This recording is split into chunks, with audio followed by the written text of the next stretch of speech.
Everyone says you need millions to retire and then withdraw 4%. And that's a task that seems daunting to many, and it keeps many people working way past when they should have called it quits. But what if I told you there was a better path, one that required significantly less capital? So you could forget waiting until traditional retirement age and start living life now. Today I'm looking at two newer high-income ETFs to help you replace your income and start living life. I'm Taylor, and aggressive investing helped me retire my wife in her 30s, and myself, cut back to part-time. I'm an analytical thinker, and I love deep dives looking at the numbers, and I don't invest blindly. I know what you're thinking. At first glance, high-paying weekly income, that sounds too good to be true. And other ETFs have tried to replicate this in the past, and their performance has been, well, less than stellar. However, two of the newer weekly paying ETFs have caught my attention: TDAX and EDGQ. They may look similar on the surface, but they use two different paths to generate that weekly income. And one strategy is significantly more risky than the other. And if you don't understand this difference before you invest, well, you may end up owning something you didn't even understand or regret. So today, we're putting TDAX and EDGQ head-to-head in the ultimate test to find out where your hard-earned dollars should go.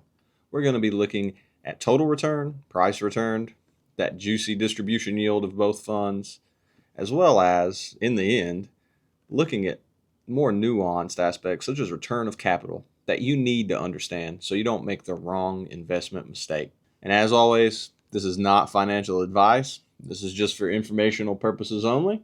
So with that said, let's get into it. So the first difference we need to understand is how each of these funds generate income. TDAX is actually a leveraged play at about 1.3x leverage on TAP Alpha's NASDAQ covered call fund, TDAC, while EDGQ is a non-leveraged traditional covered call fund, similar to QQQI or GPIQs. Another difference is that TDAX's underlying holding, TDAC, uses 0 day to expiry contracts to generate its income, whereas EDGQ writes out of the money covered calls on a percentage of the notional value of the portfolio. So first off, let's look at the thing everybody wants to know. What's the yield on these things? Hopping over to the TAP Alpha website, we can see that the distribution yield for TDAX is an astonishing 24.92%. And unfortunately, it does have a high expense ratio at 0.98. And that's mainly because they're writing these calls every single day. And we'll find out soon if that's worth it on a total return basis. So hopping over to the Global X website for EDGQ, scrolling down, we can see that the distribution rate is about 12.78%. So significantly less, but then again, there's no leverage with this fund. And the expense ratio on a gross margin is actually 0.53, so a little bit less, slightly lower than QQQI's 0.68 if you're familiar with that NEOS fund. So hopping over to Seeking Alpha, we'll look at the price return first. So this is actually since inception of EDGQ, which is the newest of these two funds. We have the Qs at 22.47%. We have TDAX at 15.71 and EDGQ with 13%. Not too bad on any front. None of these are losing net asset value, which is something we want to consider when we're thinking about buying a covered call fund. So we're passing the NAV check mark, at least for the first few months. Now this is where it gets juicy. On a total return basis, TDAX is actually still outperforming the Qs. And considering there's no leverage involved with EDGQ, it still has an impressive 19.37% total return. So adding in a couple of my other favorite non-leveraged NASDAQ funds, QQQI and GPIQ, we see that EDGQ is actually outperforming both QQQI and GPIQ. QQQI sits way down there at 13.81%. It's really struggled to keep up these last few months. And now, I think the main reason a lot of people hold QQQI and GPIQ is for the return of capital. So let's look into these two funds and see, are they distributing return of capital, or are they maybe less tax advantaged? So looking at the Global X EDGQ most recent 19A1, we actually have a breakdown for the cumulative total of the fiscal year to date, and return of capital is looking pretty juicy at 97.96%. Very pleased with that. If you're a holder of this fund, I'm sure you're very pleased with that. Of course, at this point, these are only estimates. These may change on the finalized 1099 at the end of the year, but usually they're pretty good estimates of a good range that you can expect.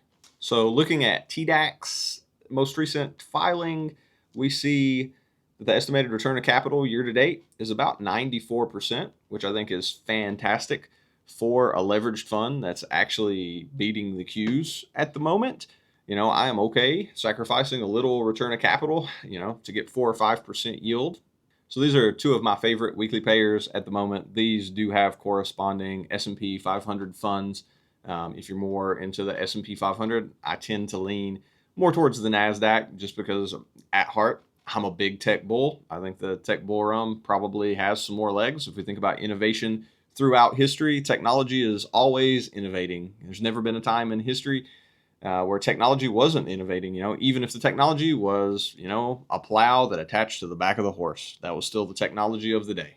So I think if you're trying to maximize total return, obviously TDAX is a clear winner. The added leverage can actually give you a pretty good chance in a bull market of outperforming the underlying, especially when you pair that with a zero DTE strategy, which tends to do fairly well in a bull market. If your priority is being a little more on the safe side, I wouldn't blame anyone for choosing the EDGQ. And now the part of the video where I burst everyone's bubble and I talk about the things I do not like with these funds that I think everybody should consider before you buy either of them. And that's assets under management. In the past month, TDAX has done phenomenal, and they're actually up to about 41 million, which I like.